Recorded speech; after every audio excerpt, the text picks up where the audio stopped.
So I have about 45 or 50 minutes, and I'm in a room with the smartest, brightest, and some of the wealthiest and most successful people in Israel, which has the brightest and most intelligent people in the world.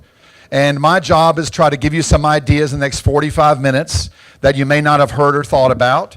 And honestly, I can't. It's impossible here to do that in Israel with this group, but I'm going to try. Would that be okay? And I usually give 2 or 3 day seminars on real estate investing, how to find deals, how to analyze them, options, lease option, market conditions and deals. But all of you know how to do that, so I'm not going to do much of that. What I'd like to do in the next 45 minutes, if you'll let me, is my favorite part at the end. I'd like to take any questions about anything, personal, professional, it doesn't matter. But what I'd like to do is give you a few things to think about that might help your family, your business, your wealth. And I know we have a mixed crowd in here. We have some very successful individual investors, and we also have some institutional investors. So let me ask you a question. How many of y'all are individual investors that have had the good fortune of working with this great fund? Individual investors, please raise your hand. What percent of the room? Very nice. We have some good things for you. How many of y'all work for a company or fund, institutional investors? How many of y'all are not sure why you're here? Just checking. And what I'll give you is a buffet of some ideas, and you don't want to take it all. It'll hurt your stomach. But if you get 1 or 2 ideas that I talked to you about, then it was worth me coming, and I appreciate it. First of all, I'm here at the invitation of Reality Investment Fund. And let's do a little reality check. Would that be okay? First of all, I'd like to thank them for inviting me. Let's give them a big hand for having all this, a nice breakfast, a nice meeting, correct? It's very nice. A reality check. Now, people in Israel, I've been here many, many times, are always very satisfied with their business, their investments, correct? Always happy, always never complaining, correct? And those who invest in reality investment, one of the reasons I'm here is I also have a hedge fund in the United States and speak a lot. I used to work at Goldman Sachs, a small little company in New York, for a few years. I have a JD MBA. I'm a doctor of law and a special judge. I can't fix your legal problems, but I could marry you and maybe fix some tickets. But anyway, the point is I work with a lot of hedge funds in the United States, North America, all over the world. Does anybody know last year the average return? Now, these are the best hedge funds, the best investors, the smartest people in the world, the biggest computers, the best programs. What the average hedge fund returned last year, which was an amazing market for the stock market in America, as you know, correct? Anybody know what the average return was for the average hedge fund? In other words, half did better, half didn't do as well. Anybody? Take a guess. Anybody take a guess? Below 20, you're absolutely right. It was 6%. 6%. That's the average. Half did worse, half did better. Reality check. I'm aware of the returns that the Reality Investment Fund have done, over 20%, 30%, over 40%, correct, based on very conservative estimations. I don't know about you, but I find that absolutely amazing. How many are impressed by that? It's Israel, nobody.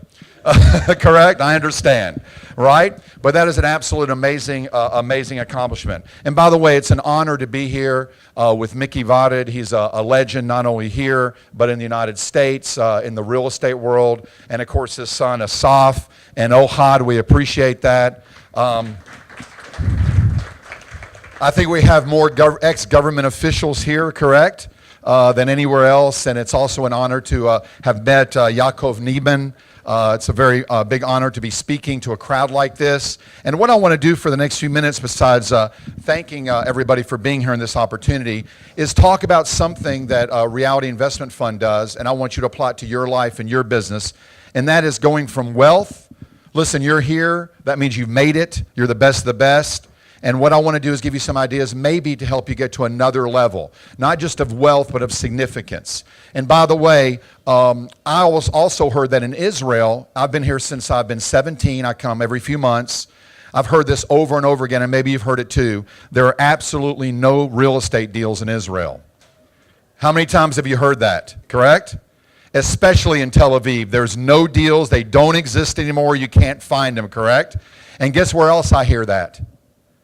Everywhere. When I speak in Africa, in the United States, in New York, in Atlanta, everybody always says that. And Reality Investment Fund has done something very interesting. They do what other people aren't willing to do. They've dominated a market niche, correct? And it's absolutely amazing. You don't do markets, you make deals, correct? You add value. And also watching that triangle, from what I understood, of them being able to take very hard people to deal with. Let's be realistic. Government, neighborhoods, community associations, correct? Investors, making sure everyone's interests are met. So I have a proposition before I get into my speech, and that is, please, would y'all come back to me to Washington, D.C.? We'll pay you a lot of money if you can fix our government, correct? And I know Mickey doesn't like government regulation, but at least your government's open, right? Ours is not going to be. Can you believe that? One of the most powerful countries in the world, and they can't agree on anything, right? Maybe they've been learning from Israeli politics or somewhere else. But anyway, that's another issue. I'm not going to go into politics or economics. What I want to do is talk to you about some very serious things that I want you to think about. And the question is all of you have worked very hard, you've been very smart, you've been very successful, but what we like to do is talk to you going from success to significance. Not only for your business, but your families. We all work hard. A lot of us have sacrificed our health for wealth. We sacrificed our time to make money, correct? Now there's a new generation. We're going to talk about what those people want, the people that that are working for you. And what I want to do is talk to you just for a few minutes about something. You've worked hard, you've invested, you made amazing returns with this fund and your other things. The question is we're going to think very long term. Now, the longer term you think, the more wealth you can create. I have a tzedakah charity. We work with homeless people. A homeless person, what time frame do they think in usually? I've worked with them, spent time with them. Anybody know? One day would be nice. How about 15 minutes? If I can just get a few shekels, something to drink, something to eat, I'm happy, correct? The employee that hates their job, they're making the minimum wage, they don't like it, what time frame do they usually think in? Till Shabbat. If I can just make it through the week, till Friday or Saturday, I get a few days off, I can have some fun, that's it. Now the manager of those employees who maybe doesn't like their job so much either, they make a nice little salary but not so much, what's their time frame? Maybe a month, maybe a couple weeks, get their next bonus, take a vacation, correct? And by the way, it's good to see you here. I heard 2 weeks ago nobody was in Israel during vacations, right? The country was completely empty, but I'm glad you came back. Thank you very much for being here.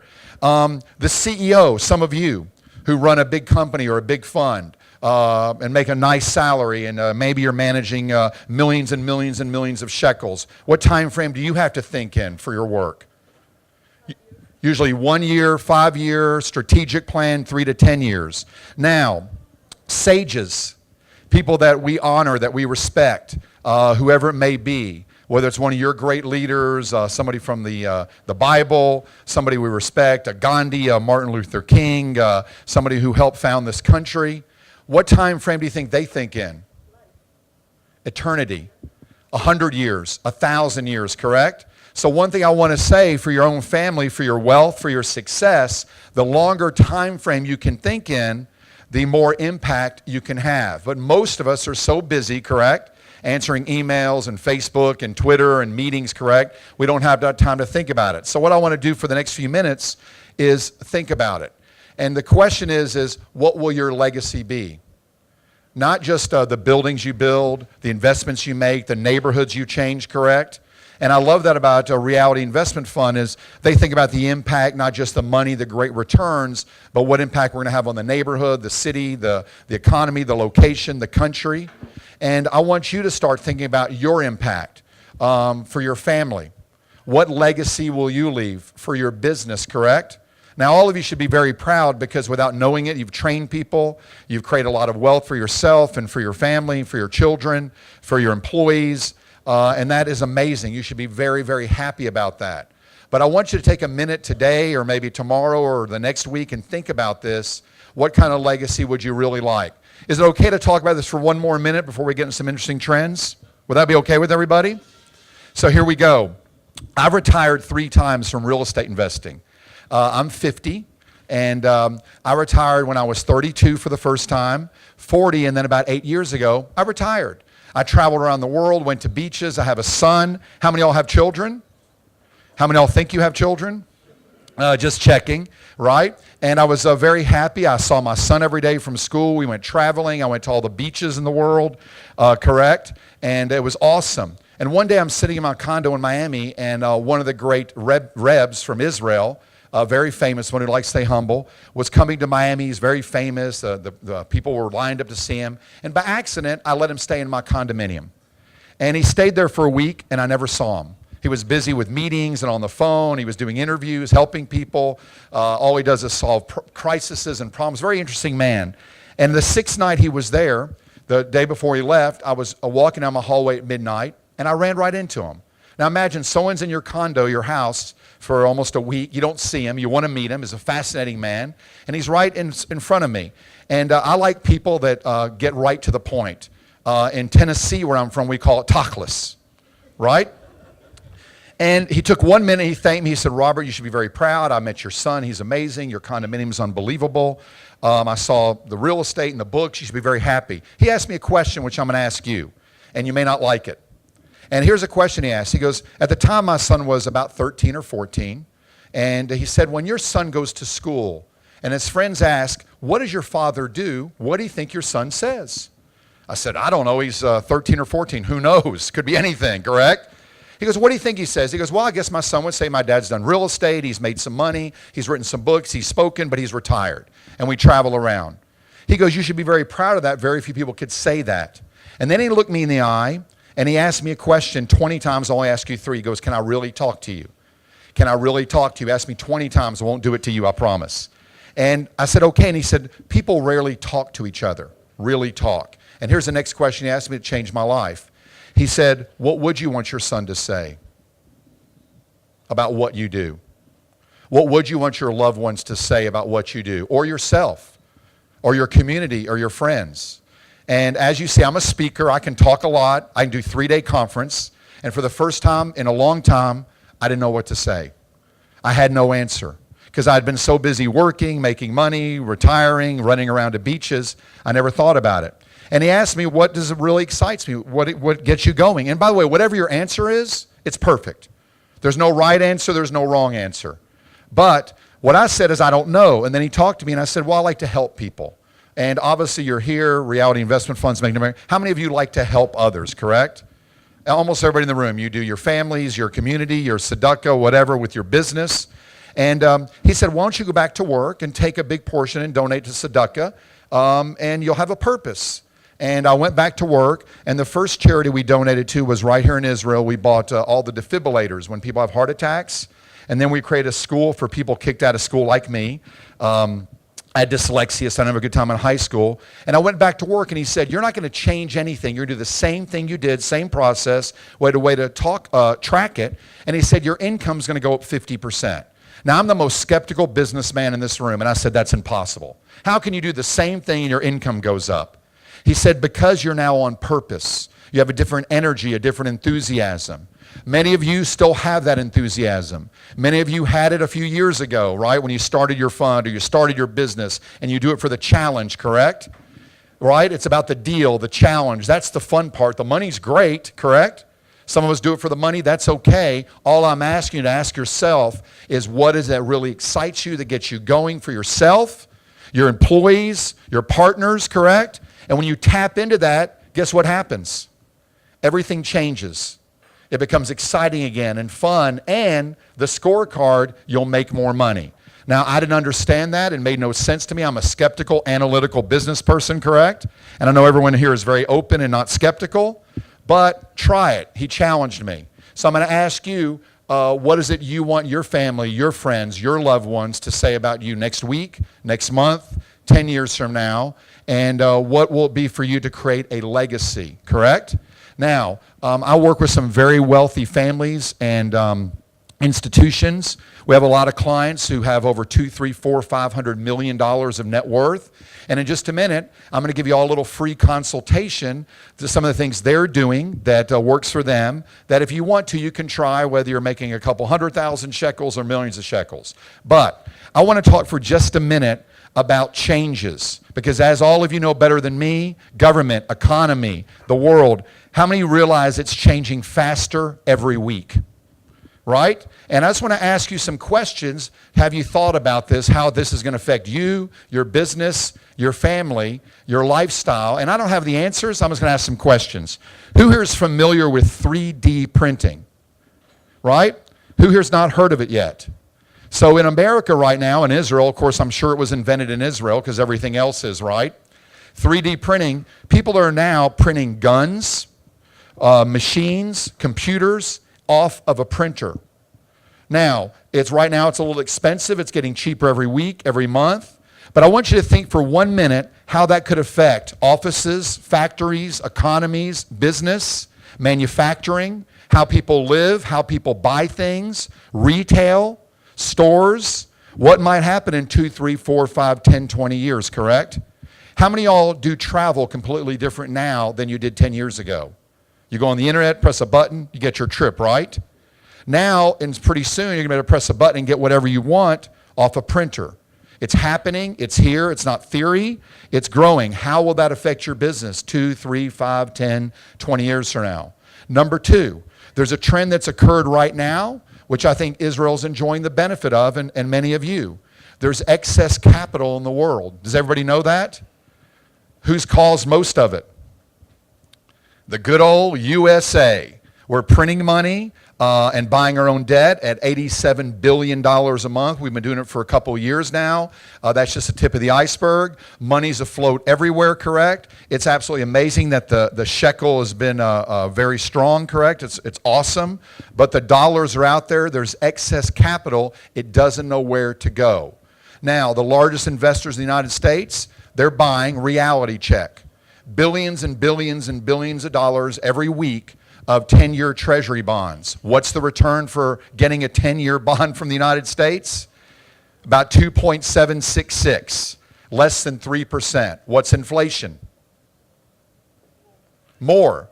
So people are locking in a real negative return. There's excess capital out there. How does that affect you, your funds, your business? And the next one is this. Where's the biggest labor market in the world? Anybody? China and India. There's a trend that just started. It hasn't hit the papers yet. It's been very small. There's a lot of excess labor. Too many workers, not enough demand. The factories are becoming automated, robotics, correct? What's going to happen with all these people? I'll tell you another frightening statistic. They just interviewed the #1 employer in the United States who places jobs. He said there would be no unemployment in the United States, 0, if there were people that met 4 criteria. Number 1, they could pass a drug test, right? He said only 25% of his applicants can pass the drug test, right? Number 2, they had a work ethic. Your parents, your grandparents, look, I'm Jewish from Tennessee, work ethic's not a problem, correct? How many of us work too hard, right? And by work ethic, that means, they're willing to go to work. Number 3, have basic skills like showing up on time, correct? And number 4, integrity. What does that mean? Some basis of honesty where they're not going to steal. Can you believe that? He says we can't find people that meet those 4 simple criteria. They don't have to be smart or have a great job skills, just those basic skills. If we had people that would meet those criteria, we could employ everybody and give them a decent job in the United States. Kind of scary, isn't it? Globalization, Skype. Where can you live and work now? Anywhere. I live in Medellin, Colombia most of the year. South Beach, California. I'm in Israel, and it has no effect on my business. And of course, who travels more than anybody? Israelis, right? I love that. The economy's bad, times are tough. When I got out of the Army, I went on a 1-year trip. Last month, 3 months, I was in Europe, Asia, whatever, but things are bad. It's tough, right? So, true globalization, people don't have to live anywhere set anymore. What's going to attract people to here, correct? What's going to make them want to stay? And one last thing on this, just to think about. Who here's read or understands the Bitcoin, B-I-T-C-O-I-N? The Bitcoin. It's out there. The U.S. is suing them. It's a currency on the internet. It's being used. What's that? Virtual. It's a virtual currency. It's working. I'm not saying it's going to be forever, but it started. It's happening. No government regulation, no Federal Reserve. Taxation is very hard on the Bitcoin. The U.S. is trying, but they can't figure out how. and it's already being used for commerce. How could that affect your wealth, your savings, your country, your economy? All I'm saying is do a little research, Bitcoin. That's what we're talking about. Those are some trends. Now, we work with a lot of very, very successful individuals, companies, businesses, and most of them, especially after they get finished working with us, have something that most people don't have. So when we look to invest in a business or something, we ask this question just to kind of blow their minds, and I'll ask it of you. Does anyone here besides me have a 100-year business or wealth plan? Not yet. I want to make a recommendation. We all spend 40, 50, 60, 80, some of us 90 hours a week building wealth and creating capital. Now, what's the most important capital for yourself and your family? Anybody? We're here to, what's that? Time is actually one of the most important capitals. When you run out of it, you'll want more, I guarantee it. But when I say the word capital, what do most people think about? Money. Now, money's nice. How do I know this? Because I've not had it before. It's a lot better when you have it, correct? But here's the point. It's not money. I believe in business, the number one most important capital is relationships. All of you got a job, got an investor, got a break, got a deal because you knew someone, you talked to someone, you were friends with someone, they heard something, you met somebody, correct? And how are you planning and shepherding your family, your company's long-term relationship plans? Where do you want them? How are they? What are the other type of capitals? We have time. What's the next most important capital, I believe, besides relationships? Knowledge, not just education. Now, here's another scary statistic. 70 to 80% of what people are studying in our universities today, those jobs will not exist in 7 to 10 years. That's a little scary, folks. Last year in the United States, 50% of all the attorneys didn't get a job. How many of y'all think that's good? Just checking, okay? So, long-term plan, 100-year plan, 200-year plan. All the wealthiest families in the United States who have the proper advisement and the very big companies. Now, if you want to sell your company, get out in 2 years and go surfing in Thailand, that's a short-term plan. That's an awesome plan. But with all the capital you and your family have developed, money, wealth, relationships, education, knowledge. Maybe one child or one cousin's really good at real estate, another one's good at creativity. How are you planning to use that? All the very wealthy families have a long-term plan for the best use of their resources, their money, their time, their education, and what's the most important resource in any business? People. How many of y'all have ever had the wrong people working? What happens? Disaster, right? It was interesting talking to Mr. Neiman. He said they started a law firm with 3 people, the right people. The firm grew. Each one went on to do amazing different things, correct? Because, in their respect, it was the right people. And how much time and energy do you spend getting the right people? I'd rather have an empty position than have the wrong person. How do you find them? How do you develop them? Where are they? And how do you keep them? Now, how many of y'all have employees that work for you or people that report to you? Please help me out. How many of y'all have somebody that reports to you? You have businesses, you have employees. Come on. Anybody? Just a few? All of y'all are on your own, right? Just checking. How many of y'all will never raise your hand no matter what I ask? Just checking. Thank you. Okay? So what kind of environment do you have? Is it one of fear? Is it one where people say, I can't do that? I can't. Some of your family says that. There's 2 types of people in the world, 2 types of cultures. And Israel, I think, has this more than any other place in the world. They say, how can I? Correct? How can I? But the question is, what are you doing for your family and your business to make sure that everyone's utilized to their fullest capacity? Now, let's for just a minute talk about motivation, because people are your most important asset. Now, those of you that have someone working for you, or you're working for somebody else, or will have someone working for you, what's the number one motivator for people to go to work and stay at their jobs? Anybody know? This is based on study after study, even in Israel. What's that? Acknowledgement, respect, what else? I always thought it was money, correct? Pay me some money, I'll come work for you. Give me some more benefits, I'll stick around. Money is always number 3 on the list. Now, you need to make enough money to pay your bills and feed yourself and whatever, but what number is it? Even in Israel, it's number 3. The number one thing that will keep people motivated, keep people working, and for you, and you may not like it, you have to get out of your head, because most of us in this room, we have a certain personality type. We're like, hey, cut to the chase, send me the check, I don't want to hear the stories, let's go, don't give me a t-shirt, give me some money, right? And I do conferences of 10, 50,000 people. I would give a briefcase of 5,000 US dollars. We'd give it out as a gift, correct? I don't care how much money you make. How many of y'all wouldn't mind winning a briefcase in 2 minutes with 5,000 US dollars, right? Not bad.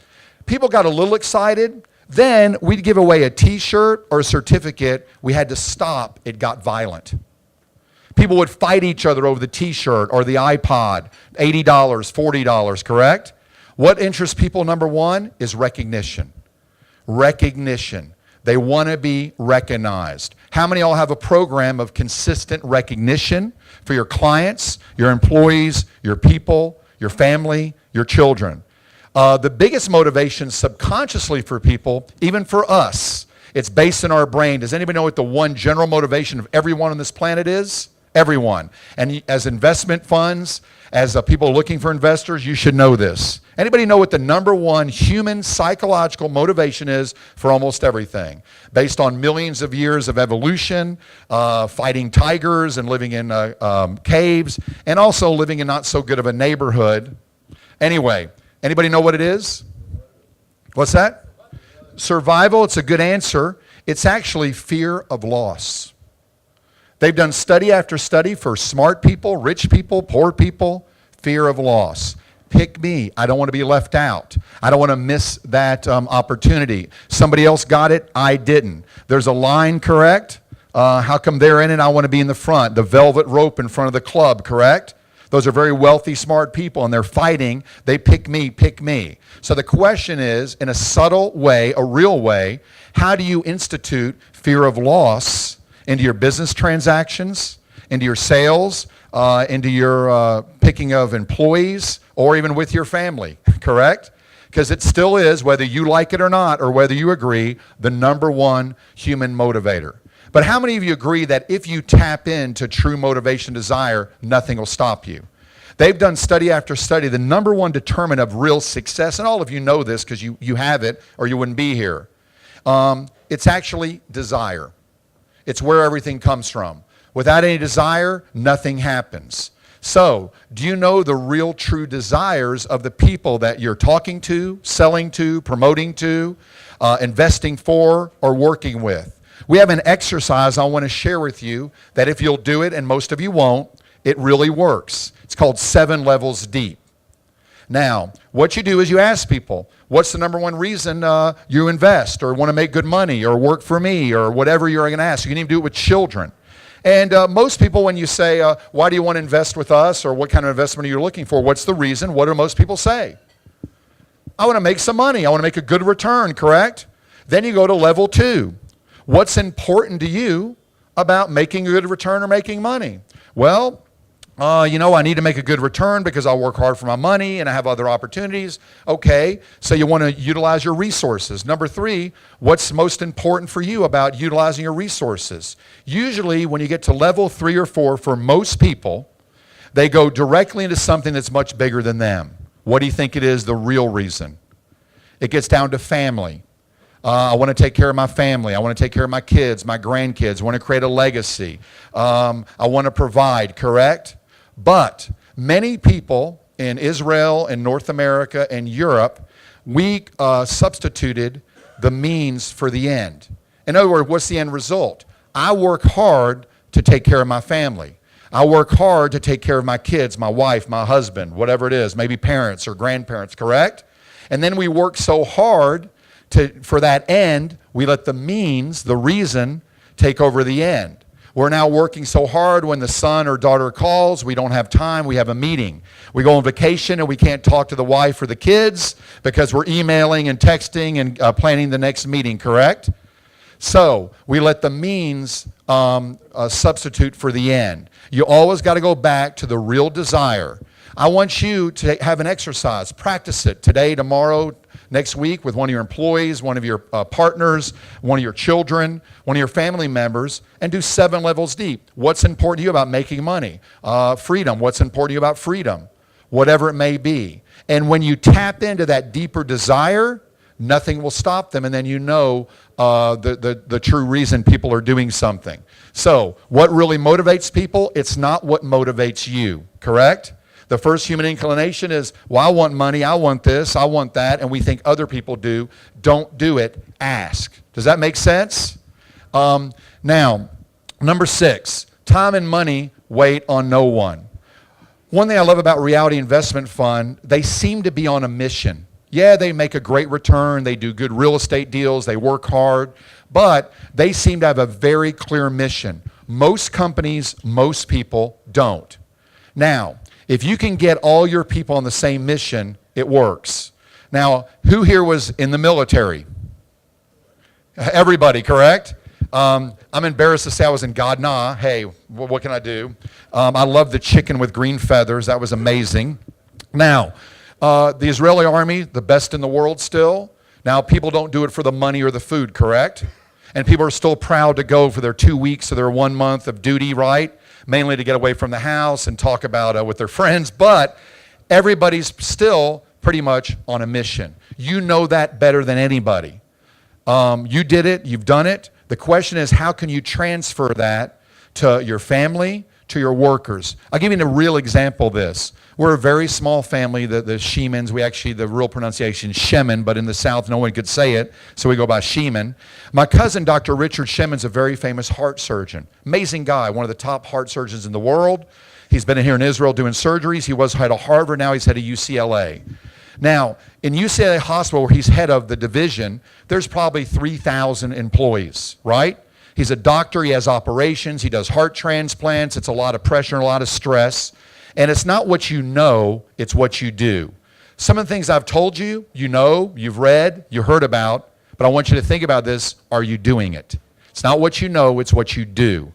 I'm walking within the hospital down in the lobby. He's very busy. People are talking to him. His pager's going off. And there's the janitor, the guy sweeping the floor. He's maybe making $8, $9 an hour, and he's sweeping the floor. And my cousin says, Robert, hold on a minute. Now, he's the head of the whole hospital. He stops the janitor, and he says, listen, I appreciate the job you're doing. He goes, I'm the head of this hospital. They never met, or maybe met him once. And the janitor stopped and goes, what are you talking about? You're a doctor. The doctors never talked to me. They're up here, you know, a little bit of ego, know what I'm talking about?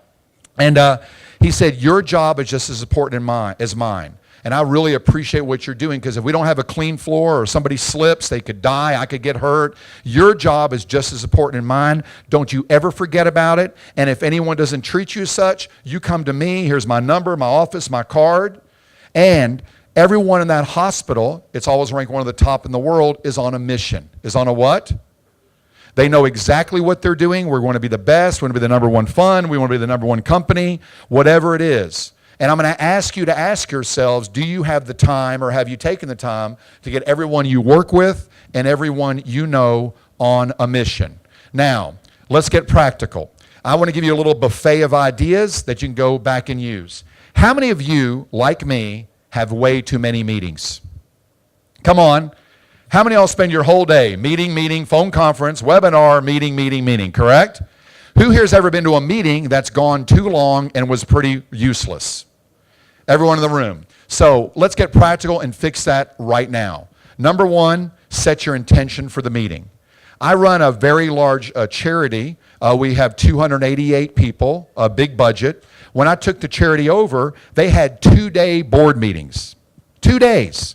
They were interesting and nothing got done. Ever been to one of those meetings?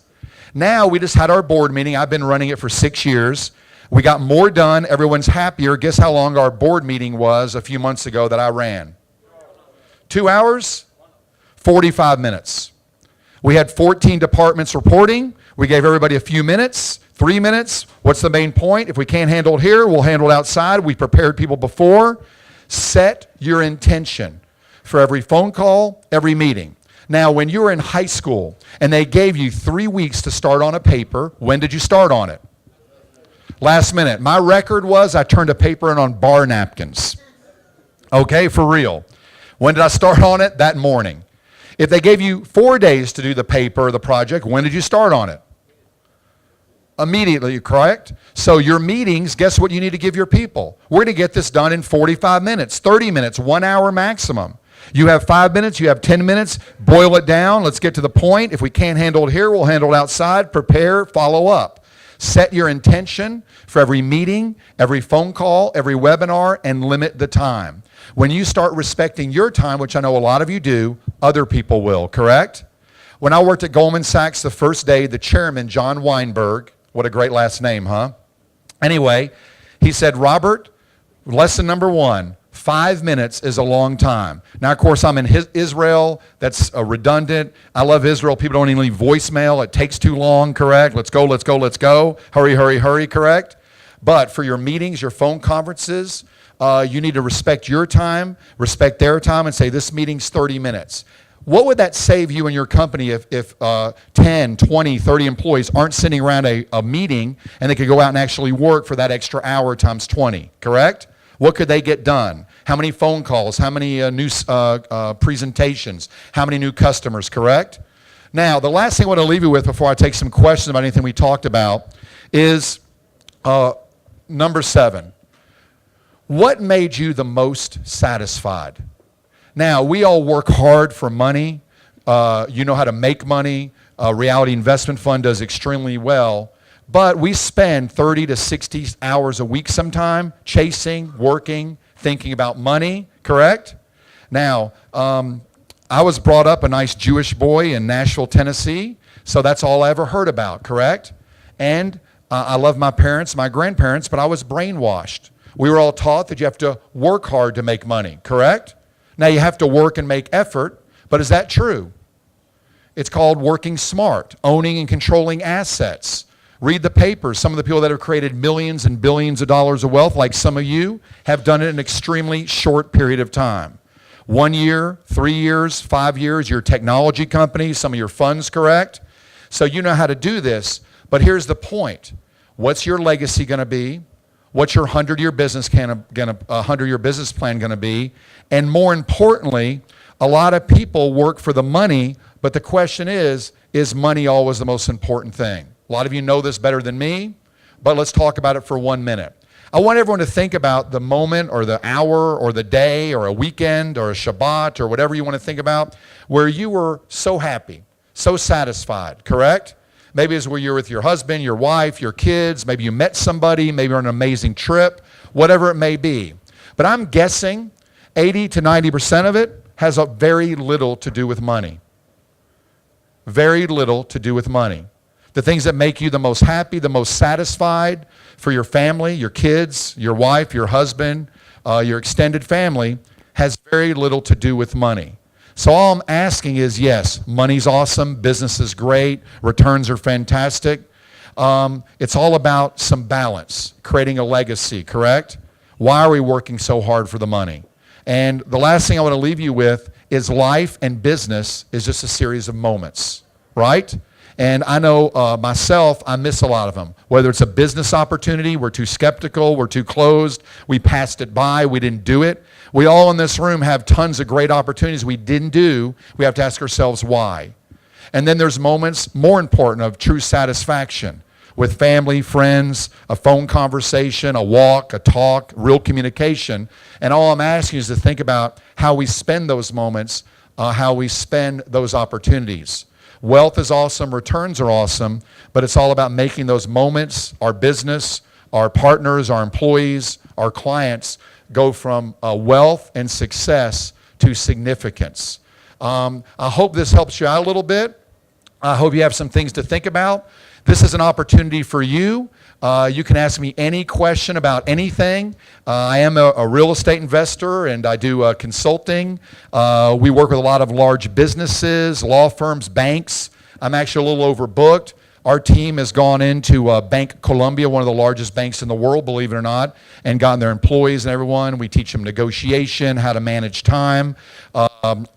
We do stuff to make sure people get results. And by the way, in business, all this is great. But as you know, there's only one thing that counts. It's called results. What is it? Results. And we like to get that for people. There's always a better way. All of you know that. There's always room for improvement. And we always say if you're not improving, in my world, you're getting worse. The world is changing very rapidly. So Hila's here. Where's Hila? Hila? Where'd she go? She's somewhere. Ela? Where'd she go? There she is. Yes, if anyone has any questions about some of the things we do or any of our services, you can talk to her. We'd like to send everybody some gifts if that's okay through you. But right now, does anybody have any questions about anything I said? Like it, didn't like it, wondering about it? We went very quickly. We talked about some trends, 100-year plan, what motivates people. Is your team on a mission? How are you spending your time? Balance. What legacy do you want to leave? Any questions about anything? Any questions, comments? Wait a minute, is this Israel? No comments, no questions? Yes, please. Do I invest in Israel? There's no deals here, absolutely not. Good question, by the way, it's Robert. Thank you. What's your name? Thanks. And if we can get his card or something and send him some books for asking a question, he's a very brave man, right? You must have been a paratrooper. Correct. Anyway, or a Navy diver. Anyway, do I invest in Israel? Absolutely. I have in the past, both real estate and investment. But my mission the last many years has not. Whoa. My mission the last many years, I've in my world have made a much more important investment, and that's I take almost all my income right now. I live off what I made before from real estate, and put it into different tzedakah. Here in the great state of Israel. Thank you. And giving is very, very delicate, correct? And I'm a big believer in not just giving, but empowering people. So we have different programs where we take kids on the street, teach them, train them, do different things, help them start their own business, correct? And we actually have a group of homeless teenagers that we're going to be training to become real estate investors. And they'll do deals here and other places. So that's what I'm most proud of. But absolutely, there's always a deal. However, I'm a lazy American, okay? You know we're very lazy. We can't park our own cars. We ride up the escalator, right? Everything's delivered. So there's deals everywhere. I don't do markets. I do deals. There are deals here in Israel, but for no particular reason, you have to know your market, absolutely. And this company knows their markets, knows the regulations, knows the opportunities. But I do deals, and I think that's the most important part. One thing I wanted to add to real estate, how many of y'all have heard it's location, location, location? I don't think it's true. I think it's important. You have to know your market, you have to know your location. But how many of y'all agree with me that real estate is timing, timing, timing? Correct? You can have the best location, and if you're at the wrong time, what happens? And you can have a not great location if you're at the right time, correct? Price is right, deal's right, the return's right, the rent's right, whatever it is, then it's awesome. And timing has destroyed a lot of investors in my country and also made a tremendous amount very, very wealthy. So what I do is Israel's a fantastic market. It's not my focus because right now in the United States, they're still giving stuff away, 40, 50 cents on the dollar, 60 cents. Can you believe this? Some banks in America are not so bright. Many years ago, they loaned 100% on a piece of property to people with no income, no credit, no verification. Does that make any sense? Right? Subprime, no prime, high prime. They're starting to actually do it again. And then the banks took it back, and they're selling it, and sometimes because of government regulation, at 30, 40, 50% below market, and they're still doing it. It's not as good as it was 2, 3, 4 years ago, but it's still there. So it's so easy. That's where I focus. But there are deals here, and yes, something I've read and heard about it, and you'll have to tell me because you're experts, I'm not. Israel, real estate generally over time has never gone down. Is that true? So for the long term, it's an awesome investment. And real estate's like any business. It's supply and demand, correct?